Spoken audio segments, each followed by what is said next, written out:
మీరు చెప్పారు కదా అప్స్ అండ్ డౌన్స్ అన్నారు కాబట్టి ఆ క్వశ్చన్ అడుగుతాను. ఇండస్ట్రీ చాలా చూస్తే తెలుసు నాకు. బట్ మేజర్గా నాకు గుర్తుండి నేను ఇండస్ట్రీ వచ్చినప్పటి నుంచి మొన్న సంక్రాంతికి ఒక సినిమా మీ ఫైనాన్షియల్గా చాలా లాస్ అయింది.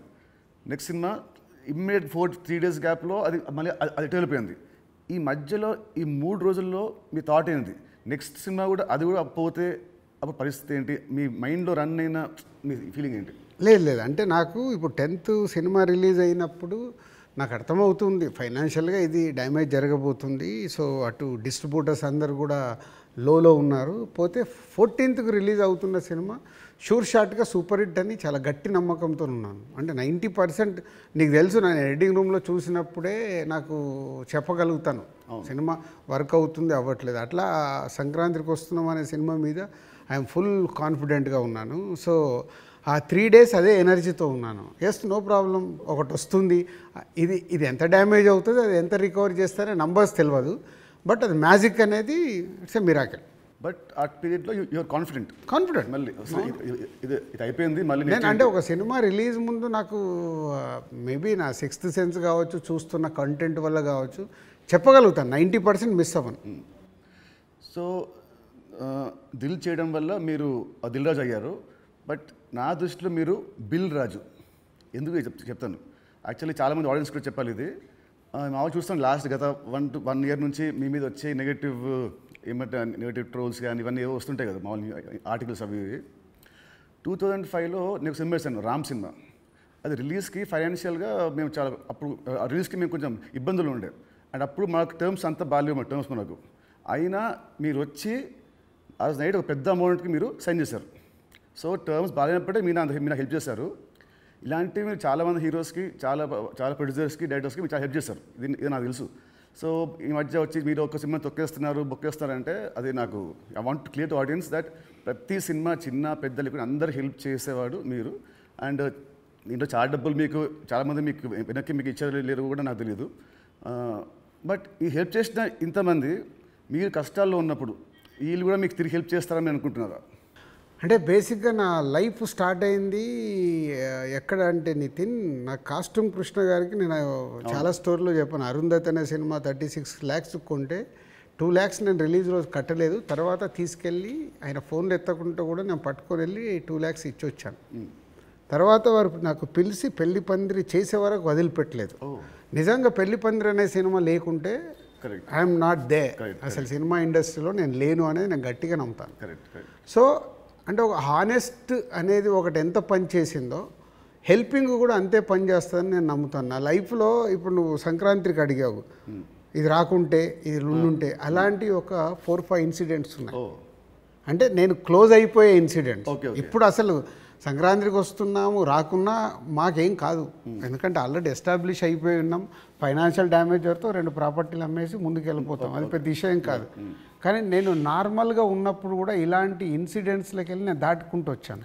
అంటే అది ఎప్పుడు అదే నేను నమ్మేది, వెన్ వీఆర్ హెల్ప్కు మనం ముందుంటామో మన కష్టం వచ్చినప్పుడు భగవంతుడే తిరిగి ఇస్తాడని. అది నా లైఫ్లో 3-4 ఇన్సిడెంట్ నాకు సినిమా ఫీల్డ్లో జరిగాయి. దిల్ మీద చేసినప్పుడు ఆ రోజుల్లో ఇట్ వాజ్ ఆ రోజు సినిమాకి ఖర్చు మీరు బాగా పెట్టారు. ఆ రోజు బాగా పెట్టారు. అండ్ అందుకే అప్పటికి మన వినాయక్ గారికి ముందు సినిమా కూడా అంత ఆడలేదు. బట్ స్టిల్ మీరు ఖర్చు బాగా పెట్టారు. ఆ సినిమా హిట్ అయింది. దాంతో మీ లైఫ్ మారిపోయింది.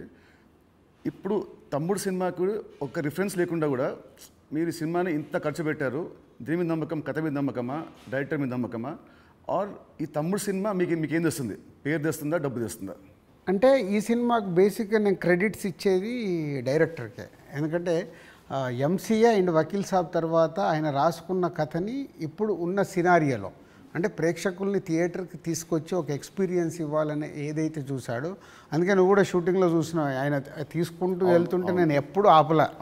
ఒక డైరెక్టర్ ఏమో అడుగుతున్నాడు, ఎలా అచీవ్ చేయాలి, అది అచీవ్ చేయండి అని చెప్పా. అది అయిపోయిన తర్వాత నేను ఎప్పుడైతే యావిడ్ రూమ్లో సినిమా చూసుకున్నానో అప్పుడు నాకు అది ఎస్, వేణు అడిగింది ఇచ్చాను కాబట్టి ఆయన ఈ సినిమాని ఇవ్వగలుగుతున్నాడని. ఈవెన్ రాత్రి ఇప్పుడు నువ్వు ఒక భయంలో ఉన్నావు, ఎందుకంటే మనం లోలో ఉన్నప్పుడు చాలా భయంలో ఉంటాం. నేను అవన్నీ చూసేసాను. నైట్ నువ్వు నాకు ఫోన్ చేసి ఒక రీల్ చూసేసి ఒక ఎగ్జైట్మెంట్తో ఫోన్ చేసావు. ఎందుకు? అది ఇప్పుడు మనం చూస్తున్నాం. ఒక సినిమా ఇలా షేప్ అయింది, సౌండ్తో ఇలా చూసినప్పుడు ఇలా ఉంది, ఒకటి ఉంటుంది కదా, అదే ఎగ్జైట్మెంట్. అదే నన్ను తమ్ముడికి ఎంతైనా ఆలోచించకుండా డైరెక్టర్ అడిగినట్టు చేయమని చెప్పాను. అండ్ దిల్ అప్పుడు కానీ లేదా మన లాస్ట్ సినిమా శ్రీనివాస్ కళ్యాణ్ కానీ మీరు షూటింగ్కి మీరు ఆల్మోస్ట్ ఎవ్రీడే వచ్చేవారు. ఈ సినిమాకి మీరు ఉట్టి 2 సార్లు వచ్చారు, అది కూడా గంట సేపు. ఎందుకు? డైరెక్టర్ మీద నమ్మకమా లేదా మీరు బిజీగా ఉండి మీరు మా సినిమాని మీరు పట్టించుకోలేదా? అంటే 2 థింగ్స్. ఇప్పుడు అనిల్ రావిపూడి కానీ, వంశీ పైడిపల్లి కానీ, అలాగే ఇప్పుడు శ్రీరామ్ వేణు కానీ, అంటే నాతో వాళ్ళందరికీ big journey. Number of movies చేస్తున్నాం, అంటే వాళ్ళ వేవ్ లెంత్ ఏంటో నాకు తెలుసు. సో తెలిసినప్పుడు నేను వాళ్ళ దాంట్లో నేను ఇంటర్ఫియర్ కాను. సో నాకు కథ దగ్గర అనిపించింది చెప్తాను, ఎడిటింగ్ రూమ్లో అనిపించిందే చెప్తాను. నాకు ఇలా అనిపిస్తుంది, మీరు చూసుకోండి, ఇలా చెయ్యండి అని నేను చెప్పను వాళ్ళకు. ఎందుకంటే వాళ్ళకి నాకు క్వశ్చన్ వేస్తే దే విల్ అండర్స్టూడ్, అంటే నేను ఏం ఫీల్ అవుతున్నాను ప్రేక్షకుల్లాగాని. కొంతమంది దర్శకులతో ఇలా నాకు సింక్ అవుతుంది, అలా సింక్ అయిన వాళ్ళే వీళ్ళు. అందుకే వీళ్ళతో నంబర్ ఆఫ్ సినిమాలు చేసినా వాళ్ళు అది అవుట్పుట్ తెచ్చుకోవడానికి వాళ్ళే ఎక్కువ కష్టపడతారు, ఎందుకంటే వాళ్ళకు రిజల్ట్ కావాల్సిందే కదా. సో నేను ఇప్పుడు శ్రీనివాస కళ్యాణం ఉంది, ఇప్పుడు శతమానం భవ తర్వాత శ్రీనివాస కళ్యాణం చేస్తున్నాను కాబట్టి ఫుల్ టైం సో అక్కడే ఉండి ఎలా తీయాలి ఏంటి, సో ఏదైనా తప్పు జరుగుతుంటే కూడా సతీష్కు చెప్పి కరెక్ట్ చేయడం. సో అది నా ప్రాసెస్.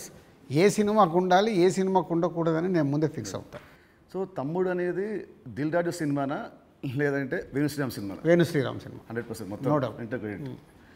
సో ఇంకోటి ఇప్పుడు మామూలుగా మిమ్మల్ని ఏం అడుగుతారు, ఇప్పుడున్న దిల్ రాజు పాత దిల్ రాజుకి ఏం చెప్తాడని అందరూ అడుగుతారు. నేను అడిగేదంటే అప్పుడున్న ఓన్లీ రాజు ఇప్పుడున్న దిల్ రాజుకి ఏం చెప్తాడు?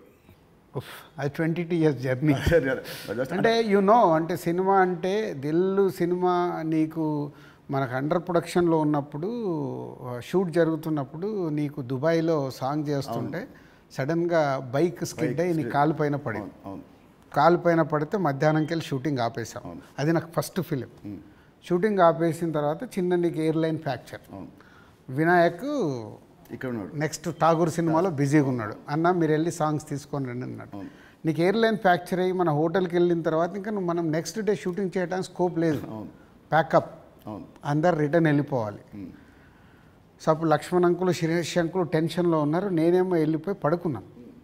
పడుకొని 4 o'clock లేసేసి శంకర్ మాస్టర్ డోర్ కొట్టి, మాస్టర్ రేపు నైట్ వెళ్ళిపోవాలి, నీకు ఇప్పుడు 2 పాటలలో ఏమేమి బ్యాలెన్స్ ఉన్నాయో ఒక్కసారి లిస్ట్ రాయని 6 గంటల వరకు కూర్చొని ఆయనతో రాపిచ్చి, ఇవి నితిన్ కాలు కింద పెట్టకుండా నువ్వు ఎలా మేనేజ్ చేయగలుగుతావు అంటే శంకర్ నేను మళ్ళీ డిఓపిని పిలుచుకొని మేము కూర్చొని డిజైన్ చేసాం. డిజైన్ చేసి మీకు చెప్తే మీరు అందరూ ఏంటి షూటింగ్ ఉందా, ఎలా చేస్తారు అంటే ఇలా చేయబోతున్నాం, విల్ ఫినిష్ నెక్స్ట్ 2 days అని నీ కాలు కింద పెట్టనివ్వకుండా 2 రోజులు షూటింగ్ చేయించా కూర్చొని స్టాండింగ్. అంటే నా మొదటి సినిమా, నాకు ఆ సిచ్యువేషన్ అలాంటిది. ఆ రోజు 2 రోజులు షూటింగ్ ఆగకుండా చేసుకొని వచ్చి రిలీజ్కి ముందు మళ్ళీ ఆర్ఎఫ్సికి వెళ్ళి ఆ బ్యాలెన్స్ షాట్లని 2 పాటలు తీసి మ్యాచ్ చేసాం. అంటే అది నా ప్యాషన్. అంటే మొదటి సినిమాలోనే నేను ఒక సమస్య వస్తే దాన్ని జాగ్రత్తగా హ్యాండిల్ చేసుకొని సినిమాకి ఎలాంటి డ్యామేజ్ జరగకుండా చేయగలిగా. అదే మామూలు రాజు నుంచి దిల్ రాజుగా షిఫ్ట్ అవ్వడం. అంటే నాట్ ఓన్లీ దిల్, ఇలాంటి సో మెనీ ఫిలిమ్స్కి సో మెనీ ఎప్పుడు వస్తూనే ఉంటాయి. అవన్నిటిని జాగ్రత్తగా హ్యాండిల్ చేసుకుంటే 58 సినిమాలకు రీచ్ అయ్యాను. అదే ఫస్ట్ సినిమా దిల్లప్పుడు కూడా మీ అన్నింటిలో మీరు చాలా మీరు ఇన్వాల్వ్ అయ్యారు. ప్రతి దాంట్లో స్టోరీల నుంచి సీన్స్ నుంచి. కొన్ని సీన్స్ మీకు నచ్చకుంటే మీ వినాయక్ మీరు చెప్పలేకపోతే మీరు నా చెప్పేవాళ్ళు, నితిన్ చెప్పా ఈ సీన్ బాగా గుర్తున్నా, దాంట్లో ఉంటుంది ఒక ఎపిసోడ్ ఒకటి, టాలీవుడ్ ఎపిసోడ్ ఉంటుంది ఒకటి, అది సినిమా లేదు. సో అది సో మీ ఉత్సాహాన్ని చూసే సుకుమార్ గారు సినిమా రైటర్ కదా, ఆయన పెట్టాడు సినిమాలో ఒక డైలాగ్ వస్తుంది, మై నేమ్ ఇస్ రాజు అంటే ఒకటి వచ్చి ఎందుకంత ఫోజు మిమ్మల్ని చూసే పెట్టాడు డైలాగ్, గుర్తున్నా బోర్డు మీద సో 2003 రాజుగారి దగ్గర ఉన్నదేంటి, ఇప్పుడు రాజుగారి దగ్గర లేనిదేంటి? ఉన్నది 2003కి ఇప్పటికి ఉన్నది. సినిమా అంటే అవలీలగా ఎక్స్పీరియన్స్తో పాటు వచ్చిన ఎక్స్పీరియన్స్తో పాటు సో ఈజీగా ఎలాంటి సిచ్యువేషన్ అయినా హ్యాండిల్ చేసే కెపాసిటీ అండ్ సినిమా పైన ఇంకా అవగాహన ఉంది. ఇది సాధించాను. లేనిది 2003 నుంచి 2010 వరకు ఒక్కొక్క సినిమా తీస్తూ ఒక్కొక్క కొత్త డైరెక్టర్తో జర్నీ చేస్తూ అద్భుతమైన జాబ్ సాటిస్ఫాక్షన్తో జర్నీ చేశా. 2014 తర్వాత అంటే ఆ పీరియడ్ తర్వాత నంబర్ ఆఫ్ ప్రొడక్షన్స్కు షిఫ్ట్ అయిపోయి సో దాన్ని ఎంజాయ్ చేయలేకపోతున్నా. అది ఇప్పుడు లేదు, ఆ ఎంజాయ్మెంట్ లేదు. Job satisfaction enjoyment, job satisfaction ఉంది, ఎంజాయ్మెంట్ అంటే మార్నింగ్ 7కు నేను లొకేషన్కి వెళ్ళిపోయి ఈవినింగ్ ప్యాకప్ వరకు ఉండి మళ్ళీ వచ్చి నెక్స్ట్ డే సీన్ గురించి వెళ్ళి ఆఫీస్లో కూర్చొని 10 వరకు కూర్చొని అదొక ఎంజాయ్మెంట్ నాకు. I'm missing that. ఇప్పుడు ఆడియన్స్ సినిమా థియేటర్కి చెప్తారు మామూలు ఇప్పుడు ఆడియన్స్ ఇప్పుడు ఎక్కువ రావట్లేదు. అది ప్రొడ్యూసర్గా ఏం చేయాలో మీరు చెప్తున్నారు. ఫర్ అ చేంజ్ మీరు హీరో అయితే హీరోగా మీరు ఆడియన్స్ థియేటర్ రావడానికి మీరు ఏం చేస్తారు? ప్రొడ్యూసర్గా చెప్తున్న దిల్ రాజు చెప్తున్న అన్ని పాయింట్స్ని నేను నితిన్ ప్లేస్లో ఉంటే నేను ముందడిగేసి అరే ఇవన్నీ ముందు మొదలు పెడదామని మొదలు పెడతాను. సరే, దిల్కి అండ్ తమ్ముడికి ఈ మధ్యలో మీరు ఏమంటారు నా పర్ఫార్మెన్సా నాలో చూసిన చేంజ్ ఏంటి, మార్పు ఏంటి, ప్లస్ అండ్ మైనస్? ప్లస్లు చాలా. నువ్వు అప్పటికి ఇప్పటికీ ఏంది న్యాచురల్గా ఒక 22-23 ఇయర్స్ నువ్వు యాజ్ యాక్టర్గా ఇక్కడ వరకు జర్నీ చేసావు. అంటే నాకంటే సీనియర్ నువ్వు యాక్చువల్ 1 ఇయర్ సీనియర్. నేను 2003లో ప్రొడ్యూసర్ని అయ్యా, నువ్వు 2002లోనే హీరో అయ్యావు. అంటే నాకంటే 1 ఇయర్ సీనియర్. సో నీకున్నది ఆ ఎక్స్పీరియన్స్ వచ్చింది ప్లస్. సో ఆ ఎక్స్పీరియన్స్తో నేను ఎలా హ్యాండిల్ చేస్తున్నానో థింగ్స్ని హ్యాండిల్ చేయగల కెపాసిటీ వచ్చింది, మేనేజ్ చేయగలిగే కెపాసిటీ లేనిది. అంటే 23 సంవత్సరాలలో నువ్వు అంటే ఇప్పుడు ఒక దిల్ రాజుగా నేను నీకంటే జూనియర్ని 1 ఇయర్ని సాధించుకుంటూ ఒక టాప్లోకి వచ్చా. నితిన్ని నేను అలా ఊహించా. నేను దిల్ సినిమా చేస్తున్నప్పుడు, ఆర్య సినిమా చేస్తున్నప్పుడు బన్నీని, దిల్ సినిమా చేస్తున్నప్పుడు నిన్ను, అంటే వీళ్ళు నాకు ఫ్యూచర్ స్టార్స్ అని ఊహించా. కానీ నువ్వు ఆ మార్క్ అచీవ్ చేయలేకపోయావు, నువ్వు కోల్పోయింది అదే అనేది నా ఫీలింగ్. ఇప్పుడు తమ్ముడితో నాకు మళ్ళీ వస్తుందనుకుంటారా ఆ పూర్వ వైభవం? తమ్ముడితో సక్సెస్ఫుల్ హీరోగా వస్తావు, కానీ ఇది సరిపోదు. ఎల్లమ్మతో కొట్టాలి.